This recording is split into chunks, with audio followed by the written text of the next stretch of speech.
തൂവെളിച്ചം കോരി നിൽക്കും പൂക്കണിയല്ലേ.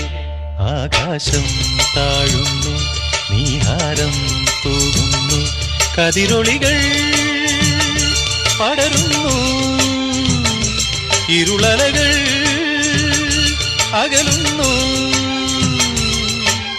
പുലർന്നു പുലർന്നു തെളിഞ്ഞു തെളിഞ്ഞു ചുവന്നു തുടുത്ത മാനം നോക്കി കൂട്ടിൽ നിന്നും മേട്ടിൽ വന്ന പൈങ്കിളിയല്ലേ. തൂവെളിച്ചം കോരി നിൽക്കും പൂക്കണിയല്ലേ.